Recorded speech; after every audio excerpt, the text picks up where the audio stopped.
Hi dears, welcome to Malayali's Talks. Hello dears, welcome back to my channel.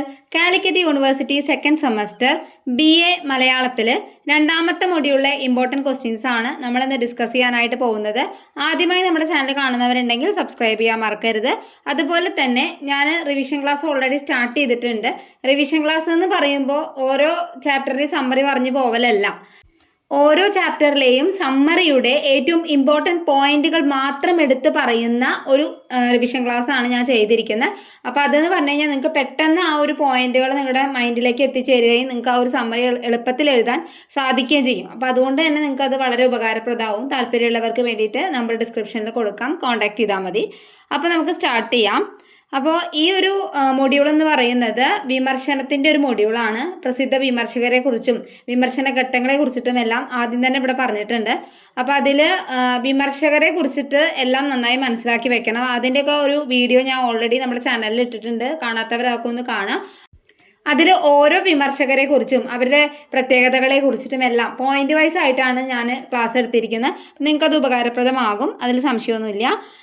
പിന്നെ ഉപന്യാസരചന കൊടുത്തിട്ടുണ്ട് നമ്മുടെ first മൊഡ്യൂളിൽ last ഭാഗത്ത്. അപ്പോൾ ഉപന്യാസരചന എന്താണ്, അതിലെ ഘട്ടങ്ങൾ എന്താണെന്നൊക്കെ ഒന്ന് മനസ്സിലാക്കി വെച്ചോളൂ കേട്ടോ. ഒന്നാമത്തെ ചോദ്യം, മുണ്ടശ്ശേരിയുടെ അഭിപ്രായത്തിൽ ചിന്താവിഷ്ടയായ സീത എന്ന കാവ്യം അതിൻ്റെ രൂപത്തിൽ നിബന്ധിക്കുന്ന പ്രക്രിയയിൽ ആശാൻ മാതൃകയാക്കിയത് ആരെയൊക്കെയാണ്?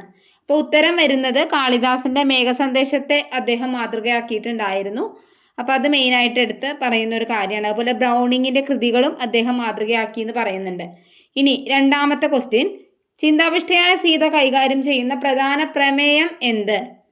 ഉത്തരം സീതയുടെ ആത്മബോധവും മാനസിക സംഘർഷവുമാണ് പ്രധാനമായിട്ട് കൈകാര്യം ചെയ്യുന്ന പ്രമേയം. ഇനി രണ്ടാമത്തെ പാർട്ടാണ്. അതിലെ ഫസ്റ്റ് ക്വസ്റ്റ്യൻ, ചിന്താവിഷ്ടയായ സീത പൗരാണിക ധാർമ്മിക മൂല്യങ്ങളോടുള്ള ഒരു വെല്ലുവിളിയാണെന്ന് മുണ്ടശ്ശേരി അഭിപ്രായപ്പെടുന്നത് എന്തുകൊണ്ട്? ഉത്തരം രാമായണ കാലത്തെ ധാർമ്മിക മൂല്യങ്ങൾ നൂറ്റാണ്ടുകൾ പിന്നിട്ടിട്ടും സമൂഹത്തിൽ പിടിമുറുക്കിയിരിക്കുന്നു എന്ന സാഹചര്യമാണ് ഉള്ളത്. എന്നാൽ കാലങ്ങൾ കഴിഞ്ഞിട്ടും മാറാത്ത സ്ത്രീയുടെ അസ്വാതന്ത്ര്യം ചോദ്യം ചെയ്യാൻ ഈ ഒരു കാവ്യത്തിലൂടെ ശ്രമിക്കുന്നത് കൊണ്ടാണ് ഇങ്ങനെ പറയുന്നത്. ഇനി അടുത്ത ചോദ്യം, രാമനെതിരെ മൂർച്ചയേറിയ ആരോപണങ്ങൾ ഉന്നയിക്കുന്ന സീതയെ ചിന്താവിഷ്ടയായി അവതരിപ്പിച്ചതിൻ്റെ ഔചിത്യം മുണ്ടശ്ശേരി കണ്ടെടുക്കുന്നത് എങ്ങനെ? ഉത്തരം അയോധ്യാധിപതിയാണ് ശ്രീരാമൻ, അല്ലേ? അയോധ്യയിലെ രാജാവാണ്. അങ്ങനെയുള്ള ഇത്രയും വലിയൊരാളെ പരസ്യമായി ചോദ്യം ചെയ്യുക എന്ന ആ ഒരു അനൗചിത്യം ഒഴിവാക്കുന്നതിന് വേണ്ടിയിട്ടാണ് ഇപ്രകാരം ചെയ്തത്. ഇനി വരുന്നത് എസ്സേ ക്വസ്റ്റ്യൻസ് ആണ്. അതായത് ഈ ഒരു ചാപ്റ്ററുമായി കണക്ട് ചെയ്തിട്ടുള്ള ക്വസ്റ്റ്യൻ ആണ് വരുന്നത്. അപ്പോൾ അതിൻ്റെ സമ്മറിയാണ് നിങ്ങൾ പഠിച്ചു വെക്കേണ്ടത്. ഓക്കെ, അടുത്ത ക്വസ്റ്റ്യൻസ് വരുന്നത് പ്രണയത്തിൻ്റെ അധര സിന്ദൂരം കൊണ്ട് എഴുതിയ കഥ എന്ന KP അപ്പൻ്റെ നിരൂപണ ലേഖനത്തിൽ നിന്നുള്ള ചോദ്യങ്ങളാണ്. ഒന്നാമത്തെ ചോദ്യം, ഗൗരിയിലെ പ്രണയാവിഷ്കാരത്തെ അപ്പൻ വിശേഷിപ്പിക്കുന്നത് എങ്ങനെ?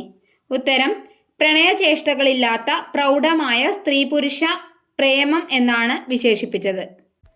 അടുത്ത ചോദ്യം, സ്നേഹം എന്നത് കമ്പോളത്തിൽ കിട്ടുന്ന വസ്തു അല്ലെന്ന് അപ്പൻ അഭിപ്രായപ്പെടുന്നു. എന്നാൽ എന്താണ് അപ്പനെ സംബന്ധിച്ച് സ്നേഹം? ഉത്തരം സൗരഭ്യ മാധുര്യങ്ങളുള്ള ഒരു സ്ത്രീ പുരുഷ ബന്ധമാണ് സ്നേഹം എന്നാണ് KP അപ്പൻ്റെ അഭിപ്രായം. അടുത്ത ചോദ്യം, പത്മനാഭന്റെ എഴുത്തുകളിൽ ആശാന്റെ സ്നേഹസങ്കല്പം ലയിച്ചു കിടക്കുന്നുവെന്ന് KP അപ്പൻ അഭിപ്രായപ്പെടുന്നത് എന്തുകൊണ്ട്? ഉത്തരം കാരണം ആശാന്റെ സ്നേഹസങ്കല്പം പത്മനാഭന്റെ ബോധമനസ്സിന്റെ ആന്തരികതയിലേക്ക് കടന്നു വരുന്നുണ്ട്. അതുകൊണ്ട് തന്നെ അദ്ദേഹത്തിൻ്റെ ഓരോ കൃതികൾ വായിക്കുമ്പോഴും നമുക്ക് ആ ഒരു സ്നേഹസങ്കല്പം എന്ന ആ ഒരു രീതി നമുക്ക് പെട്ടെന്ന് മനസ്സിലാക്കിയെടുക്കാൻ സാധിക്കുന്നത് കൊണ്ടാണ് ഇപ്രകാരം പറയുന്നത്. ഇനി അടുത്ത ചോദ്യം, മികച്ച ഏത് ഭാവനയും സ്നേഹത്തെ മരണത്തിൻ്റെ സാന്നിധ്യത്തിലൂടെ കടത്തിക്കൊണ്ടു പോകുന്നു? പ്രണയത്തിൻ്റെ അധര സിന്ദൂരം കൊണ്ട് എഴുതിയ കഥ എന്ന ലേഖനത്തെ നിർത്തി ചർച്ച ചെയ്യുക. ഉത്തരം മികച്ച ഭാവന സ്നേഹത്തിൻ്റെ അല്ലെങ്കിൽ മരണത്തിൻ്റെ സാന്നിധ്യത്തിലൂടെ കടത്തിപ്പോകുന്നു എന്ന് പറയുന്നുണ്ട്. കാരണം ഗൗരിയും കാമുകനും ഭാഗമതിയുടെ കരയിൽ ചിതലെരിയുന്ന ശവങ്ങൾ നോക്കി മൂകരായി നിൽക്കുന്ന ഒരു രംഗം നമ്മുടെ കഥയിലുണ്ട്.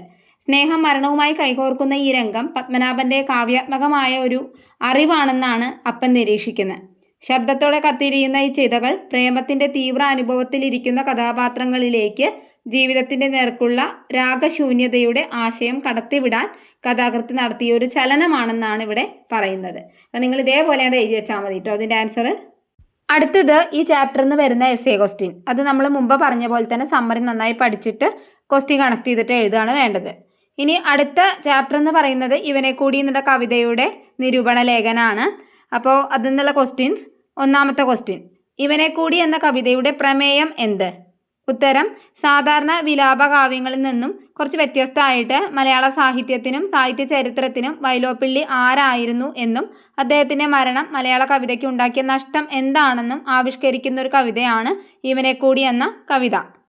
അടുത്ത ചോദ്യം, ഇവനെ കൂടി എന്ന കവിതയിലെ ബിംബകൽപ്പനകൾക്കെല്ലാം ഉദാത്ത സൗന്ദര്യമുണ്ട്. കവിതയിലെ ബിംബകൽപ്പനകൾ ഏതെല്ലാമാണ്? ഉത്തരം, 1-2 ഞാൻ പറഞ്ഞിട്ടുണ്ട്. മാനത്ത് സ്വർണ്ണക്കിണ്ണമായി തിളങ്ങുന്ന ചന്ദ്രൻ, അതുപോലെ ഹേമന്തത്താൽ മെലിഞ്ഞ കൈകൾ നീട്ടി, നീളാനദിയെക്കുറിച്ച് പറയുന്നത്. അപ്പോൾ ഇതൊക്കെയാണ് ബിംബകൽപ്പനകൾ എന്ന് പറയുന്നത്.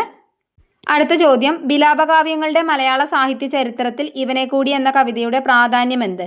കാരണം സാധാരണ വിലാപകാവ്യങ്ങൾ എന്ന് പറഞ്ഞാൽ മരിച്ചുപോയവരെ കുറിച്ച് അവരുടെ ഓർമ്മകളെ കുറിച്ചിട്ടൊക്കെ പറയുന്നതാണ്. പക്ഷേ ഇതിലെന്ന് പറഞ്ഞു കഴിഞ്ഞിട്ടുണ്ടെങ്കിൽ ആ ഒരു കവിതയിൽ നമുക്ക് വൈലോപ്പിള്ളി ജീവിച്ചിരിക്കുന്നത് പോലെയാണ് നമുക്ക് തോന്നുക. അത് തന്നെയാണ് അതിൻ്റെ ഒരു പ്രത്യേകത എന്ന് പറയുന്നത്. അടുത്തത് ഈ ഒരു കവിതയുമായി ചേർന്ന് പോകുന്നൊരു എസ്സേ ക്വസ്റ്റ്യൻ ആണ്. അതിൽ ഒരു ക്വസ്റ്റ്യൻ ഞാൻ പറഞ്ഞുതരാം. സമുദായ മനസ്സിൻ്റെ സംസ്കാര ശുദ്ധി സംരക്ഷിക്കപ്പെടേണ്ടവരാണ് കവികൾ എന്ന് വിശ്വസിക്കുന്ന പാരമ്പര്യത്തിൽ പെടുന്ന ആളുകളാണ് വൈലോപ്പിള്ളിയും സച്ചിദാനന്ദനും. ലീലാവതി അത് സമർത്ഥിക്കുന്നത് എങ്ങനെ? ഇത് എസ്സേ ക്വസ്റ്റ്യൻ ആണ്. അപ്പോൾ നമ്മൾ എന്ത് ചെയ്യണം? ആ ഒരു കവിതയിലെ ആശയവും മനസ്സിലാക്കണം, ഈ നിരൂപണത്തിൻ്റെ ആശയവും മനസ്സിലാക്കിയിട്ട് വേണം എഴുതാനായിട്ട്. കവിതയുടെ ആശയം മനസ്സിലാക്കണം എന്നുണ്ടെങ്കിൽ നമ്മൾ ഫസ്റ്റ് സെമ്മിൽ ഈ ഒരു ചാപ്റ്റർ എടുത്തിട്ടുണ്ട്, ഇവനെ കൂടി എന്നുള്ള കവിത എടുത്തിട്ടുണ്ട്. അപ്പോൾ ആരെങ്കിലും കാണാത്തവരുണ്ടെങ്കിൽ അതൊന്ന് കണ്ടു നോക്കുക. എന്നിട്ട് ഈ ലേഖനത്തിൻ്റെ ആശയവും ഞാൻ എടുത്തിട്ടുള്ളത് നോക്കിയിട്ട് രണ്ടും കൂടി കണക്ട് ചെയ്തിട്ട് പഠിച്ചു വയ്ക്കാം. ഓക്കെ, ഇതോടുകൂടി നമ്മുടെ 2ാമത്തെ മൊഡ്യൂൾ അവസാനിച്ചിരിക്കുകയാണ്. സംശയം ഉണ്ടെങ്കിൽ ചോദിക്കാം. Okay, thank you for watching.